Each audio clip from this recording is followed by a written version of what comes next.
여호야다가 자기와 모든 백성과 왕 사이에 언약을 세워 여호와의 백성이 되리라 한지라.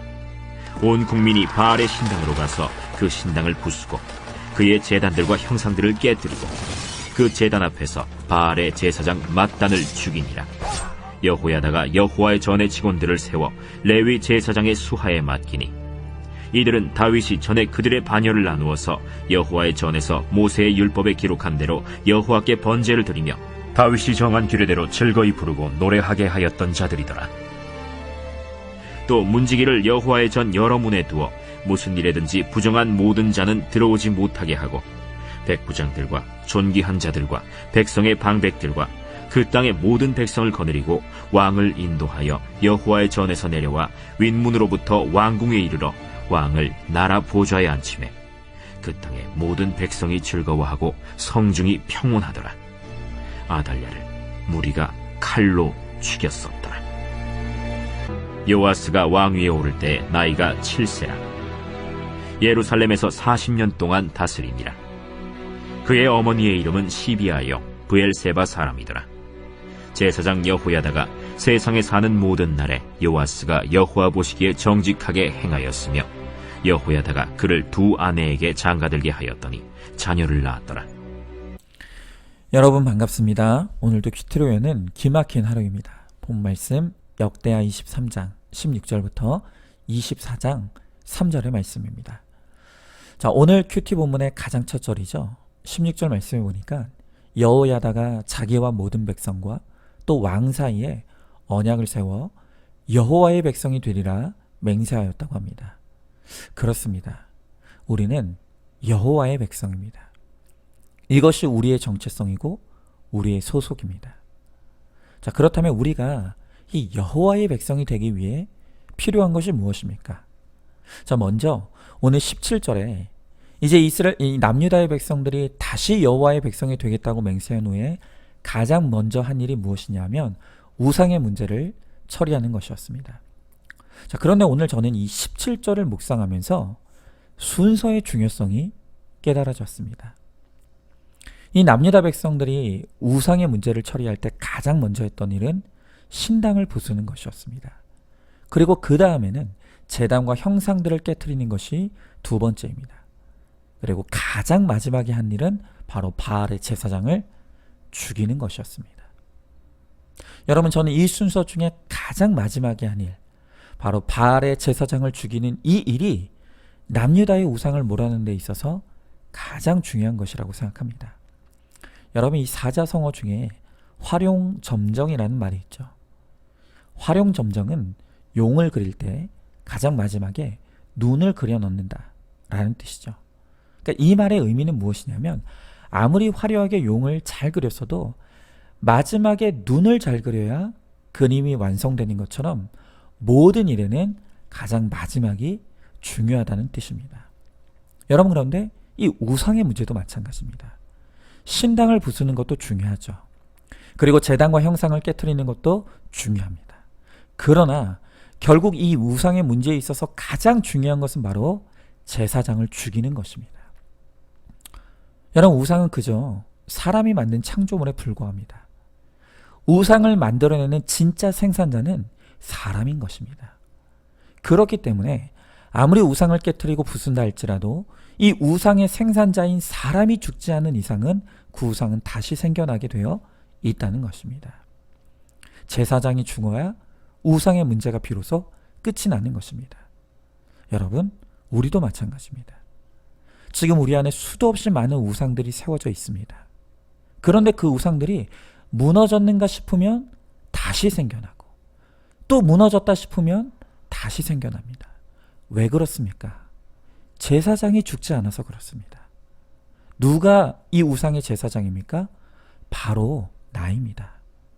내가 바로 이 바알의 제사장 맏단인 것입니다. 여러분, 지금 우리 안에 어떤 우상이 세워져 있죠? 돈이 우상입니까? 자녀가 우상입니까? 성공과 야망이 우상입니까? 그런데 우리는 늘 그 우상의 제단과 형상에만 주목하는 경향이 있습니다. 그래서 늘 그것을 깨트리느라 바쁘죠. 그러나 이 우상의 문제의 진짜 무서운 실체는 바로 여전히 살아서 이 바알의 제사장 노릇하고 있는 나 자신입니다. 내가 죽지 않으면 내 안의 우상은 아무리 깨트려도 다시 세워진다는 것입니다. 그러므로 우리는 우상에만 집중할 것이 아니라 그 우상을 만들고 섬기는 진짜 실체인 나 자신이 바로 오늘 이 마단이라는 것을 깨닫고 인정할 수 있어야 합니다. 내가 우상의 제사장 노릇을 했던 것을 철저히 회개해야 합니다. 그리고 우상의 제사장 노릇하는 내가 날마다 죽어지기를 위해 하나님의 말씀과 기도로 하나님 앞에 나아가야 합니다. 그럴 때 비로소 우리 안에 있는 모든 우상이 사라지고 우리가 거룩한 백성, 왕 같은 하나님의 제사장으로 하나님만 온전히 섬기는 거룩한 백성이 될 것입니다. 자, 질문해 봅니다. 내 안에 어떤 우상들이 세워져 있습니까? 이 우상이 제거되지 못하는 이유가 바로 바알의 제사장 노릇하는 내가 죽지 않았기 때문이라는 것을 알고 있습니까? 우상이 악한 것이 아니라 우상을 만들고 섬기는 내가 가장 악한 자입니다. 이제는 내가 제사장 마단이었음을 회개하고 내가 죽어 내 안에 우상이 제거되게 해달라고 하나님 앞에 기도하시기 바랍니다. 자, 다음으로 오늘 18절부터 21절의 말씀에 남유다 땅에 만연하던 우상들을 제거한 여호야다는 이제 성전의 예배를 보수합니다. 그리고 예배가 회복되자 요아스를 새로운 왕으로 추대하여 왕좌에 앉히게 되죠. 자, 여러분, 남유다의 예배가 회복되고 이 믿음의 신실한 왕이 다시 세워졌다라고 하는 것은 근본적으로 남유다의 하나님의 왕권이 회복되었다라는 것을 의미합니다. 자, 그런데 오늘 21절에 보니까 이렇게 예배가 회복되고 왕권이 회복되는 이 모든 과정을 백성이 즐거워하였고 이로 인해 성중이 평온하였다고 합니다. 여러분, 왜 이렇게 백성들이 하나님의 왕권이 회복되는 것을 즐거워했겠습니까? 그것은 그만큼 이 이달랴가 통치하던 6년이 그들에게 너무나 고통스러웠다는 것을 의미하는 것입니다. 여러분, 원래 이스라엘에는 인간 왕을 섬기는 제도가 없었습니다. 사실 왕이 필요 없죠. 왜냐하면 이스라엘은 하나님이 직접 다스리시고 통치하시는 하나님의 나라이기 때문입니다. 그런데 사사시대에 이스라엘 백성들이 우리에게도 왕을 달라고 요구하기 시작합니다. 그때 하나님은 분명하게 경고하시기를 너희가 나를 버리고 인간 왕을 섬기게 될 때 그 왕이 너희를 괴롭게 할 것이라고 경고하셨습니다. 그런데도 이스라엘 백성들은 한사코 우리에게도 왕을 달라고 떼를 부립니다. 하나님은 아무리 말로 해도 듣지 않을 것을 아셨기에 그들의 요구대로 인간 왕을 세워주신 것입니다. 그리고 바로 그 결론으로 이 이달랴 같은 악한 왕에 의해 오늘 남유다 백성들이 너무 많은 고통을 당하게 된 것입니다. 여러분, 그런데 이렇게 그토록 자신들이 스스로 원하여 세운 인간 왕에게 고통당해보니 비로소 깨닫게 되는 것이 무엇입니까? 그것은 바로 하나님이 너무나 좋으신 우리의 왕이시라는 것입니다. 인간 왕에게 고통당해보니 비로소 하나님이 얼마나 좋은 왕이시고 얼마나 좋은 통치자이신지를 비로소 그들이 깨닫게 되었다는 것입니다. 여러분, 예전에 한 TV 광고에서 집 나가면 개고생이다 라는 문구가 아주 크게 화제가 되고 유행이 됐던 적이 있습니다. 그런데 여러분, 정말 그렇습니다. 우리가 하나님 안에서 하나님의 통치를 받을 때 우리가 가장 안전하고 평온합니다. 하나님을 떠나면 거기에 개고생이 있다는 것입니다. 그런데도 우리는 끊임없이 하나님을 벗어나 다른 왕을 섬기다가 스스로 개고생을 자처하는 것입니다. 여러분이 지금 하나님 아닌 다른 것을 왕으로 섬기려고 하는 것이 무엇입니까? 사람입니까? 물질입니까? 권세와 지위입니까? 그것이 무엇이 됐든 하나님을 떠나면 반드시 거기에는 고통이 있고 고생이 있다는 것을 알아야 합니다. 여러분, 제가 얼마 전에 참 흥미로운 기사 하나를 읽었습니다. 요즘 온 나라에 투자 광풍이 불고 있죠. 그런데 그 투자 수단 중에서도 소위 가장 핫한 것이 무엇이냐면 그것이 바로 가상화폐라고 하는 것입니다. 여러분, 이게 이름에서 알 수 있듯이 이름은 화폐인데 실체가 없습니다. 사실 저도 이게 무슨 개념인지 정확하게 잘 모르겠습니다. 그런데 마치 사람들은 이 가상화폐가 나를 부자로 만들어줄 구세주인 것처럼 여기면서 많은 사람들이 여기에 몰리고 이것에 집착을 합니다. 그런데 이로 인해서 요즘 너무 많은 사람들이 이 우울증에 빠져 고통을 당하고 있다는 것입니다. 이것을 소위 코인 우울증이라고 부른다고 합니다. 자, 그런데 제가 이 읽은 뉴스 기사에 보니까 가상화폐에 투자한 사람들은 돈을 잃어도 우울증인데, 그런데 중요한 것은 돈을 번 사람도 우울증에 빠진다는 것입니다. 아니 여러분, 이게 무슨 말입니까? 돈을 잃은 사람이야 당연히 우울증에 빠지지만, 그런데 왜 돈을 번 사람도 우울증에 빠진다는 것입니까? 이유가 있습니다. 돈을 잃은 사람이야 당연히 우울할 수밖에 없지만 돈을 번 사람도 우울증에 빠지는 이유는 무엇이냐면, 주변에서 더 많이 벌었다는 실체도 없는 소문을 듣고 나도 더 벌 수 있었는데를 생각하며 그 우울증에 빠진다는 것입니다.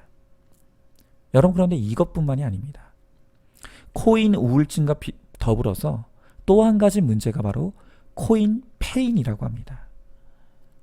이 가상화폐는요, 주식하고는 또 달라서 가격 변동도 심하고 이 거래 시간이 정해져 있지 않으니까 사람들이 밤낮 할 것 없이 계속해서 스마트폰과 컴퓨터만 들여다보느라 이 페인이 된다는 것입니다. 그런데 여기서 또 재밌는 것은 무엇인가 하면, 가상화폐에 투자한 사람은 5분마다 스마트폰을 확인하는데 오히려 가상화폐를 판 사람들은 1분마다 한 번씩 스마트폰을 들여다본다고 합니다. 여러분, 왜 그런 줄 아십니까? 왜냐하면 내가 판 다음에 더 올랐을까봐. 그것이 신경 쓰여서 오히려 가상화폐를 판 사람들이 더 확인하며 페인이 된다는 것입니다. 여러분, 가상화폐를 주인으로 섬기는 그 순간부터 이래도 고통이고 저래도 고통입니다. 여러분, 이렇게 세상 왕들은 나를 행복하게 해주겠다고, 나를 부자가 되게 해주겠다고 유혹하지만 막상 그것을 나의 왕으로 삼는 그 순간부터 그것에 매여 고통에 빠지고 괴로움에 빠지게 된다는 것입니다. 여러분, 우리의 인생의 목적은 부자가 되는 것이 아니라 거룩해지는 것입니다. 내가 하나님 안에서 하나님의 통치에 순종하면 나보다 나를 더 잘 아시는 하나님께서 나의 필요를 정확하게 하시고 내게 그때그때 가장 필요하고 좋은 것으로 공급해 주시는 것입니다. 하나님이 우리를 구원해 주시고 천국을 유업으로 누리게 해주신다는 것입니다. 우리가 더 이상 세상의 헛된 왕을 따르다가 고통당하는 어리석음을 반복하지 말아야 합니다. 오직 하나님만을 나의 왕으로 섬기고 또 모심으로 주님이 주시는 즐거움과 평온함을 누리며 살아갈 수 있는 우리가 되기를 바랍니다. 자, 질문해 봅니다. 나의 왕은 누구이고 무엇입니까? 지금 주식, 가상화폐, 부동산, 도박을 나의 왕으로 삼아 부자 되기를 바라다가 고통을 반복하고 있지는 않습니까? 오직 하나님만이 나의 유일한 참된 왕이심을 믿고 따름으로 즐거움과 평온함을 누리시기 바랍니다. 자, 이제 마지막으로 24장 1절부터 3절의 말씀해 보니까 7세의 왕위에 오른 요아스는 그의 영적 스승인 제사장 여호야다의 보호와 가르침 안에서 하나님 앞에 정직하게 행하였다고 합니다. 그 심지어 3절에 보니까 이 여호야다는 요아스의 결혼 대상자까지 정해주고 그 결혼 대상자와 결혼하여 자녀를 낳았다는 것입니다. 여러분, 혹시 이것이 지나친 간섭이라고 생각하십니까? 그렇지 않습니다. 오히려 이 여호야다의 간섭이야말로 요아스에게는 축복 중에 축복이었습니다. 왜 그렇습니까? 우리가 이제 뒤이어 나오는 말씀을 보게 되겠지만 요아스는 그의 영적 스승인 여호야다가 살아있는 동안은 여호와 보시기에 정직하게 행할 수가 있었습니다. 그런데 여호야다가 죽고 더 이상 그를 간섭해 줄 사람이 없는 그 순간부터 이 요아스가 급격하게 타락하게 되고 망하게 되더라는 것입니다. 여러분, 제가 즐겨보는 이 프로그램 중에 금쪽 같은 내 새끼라는 프로그램이 있습니다. 얼마 전에 이 프로그램에 이제 초등학교 3학년밖에 안 된 아이인데 이 통제가 안 될 정도로 화를 내고 고집 부리는 아이가 나왔습니다. 그런데 오은영 박사님은 이 아이를 관찰하면서 그 말씀하시기를, 부모가 자녀들에 대한 통제력이 약해지면 자녀들은 그것을 기가 막히게 한다고 합니다. 그리고 그때부터 그 부모의 약한 통제력을 이용하고 악용한다는 것입니다. 그러면서 요즘 어떤 부모들은 이 아이를 존중한답시고 아이가 잘못했는데도 적절한 간섭을 안 하는데, 이것은 존중이 아니라 자식을 방치하는 것이라는 것입니다. 그리고 그렇게 자식에게 적절하게 간섭하지 않고 방치하게 되면 자녀들의 인격이 엉망이 된다는 것입니다. 여러분, 그래서 어릴 적부터 반드시 부모가 주도권을 가지고 잘못한 것에 대해서는 건강하게 통제하고 적절하게 간섭하는 것이 아이의 인격 형성에 매우 중요하다는 것입니다. 여러분, 그렇습니다. 우리는 날 때부터 100% 죄인이기에 스스로 하도록 내버려 두면 100% 죄와 멸망으로 가게 되어 있습니다. 그래서 우리의 최고의 양육자이신 하나님의 간섭을 받는 인생만이 거룩과 구원으로 인도되어질 수 있는 것입니다. 그러므로 간섭이야말로 하나님의 최고의 사랑인 것입니다. 여러분, 그러면 우리가 어떻게 하나님의 이 간섭을 받고 누릴 수가 있습니까? 바로 그것이 큐티입니다. 날마다 말씀으로 나를 향한 하나님의 음성을 듣고 내 죄를 회개하고 말씀의 적용과 순종을 이루며 갈 때 바로 그것이 하나님의 간섭을 누리는 것입니다. 자, 그런데 여기서 다시 한번 강조해야 될 것이 있습니다. 그것은 바로 적용과 순종입니다. 제가 이번 주 주일 말씀에서 이 큐티 간증을 소개해 드렸었죠. 그 간증을 했던 성도님은 자신의 죄를 고백하기를 뭐라고 고백하냐 하면 듣기만 잘한다 라고 고백했었죠. 기억하십니까? 듣기는 잘하는데 결국 모든 일을 결정할 때는 내 욕심과 정욕대로 하다가 늘 문제가 생겨노라고 그렇게 고백하셨었죠. 여러분, 듣기만 잘하는 사람은 결코 하나님의 간섭을 받을 수 없습니다. 말씀을 큐티했습니까? 그래서 깨달았습니까? 그렇다면 반드시 그 말씀대로 적용하고 순종하는 자리까지 가야 하는 것입니다. 바로 그럴 때 하나님의 간섭을 받고 누릴 수가 있는 것이죠. 우리는 날마다 큐티로 하나님의 음성을 잘 듣기를 원합니다. 그리고 잘 듣고 깨달았다면 그 말씀이 손과 발이 가는 구체적인 적용으로 순종하고 적용함으로 우리의 매일의 삶을 통해 하나님의 간섭하심을 누리며 거룩과 구원을 이루어가는 우리 모두가 되기를 소망합니다. 자, 질문해 봅니다.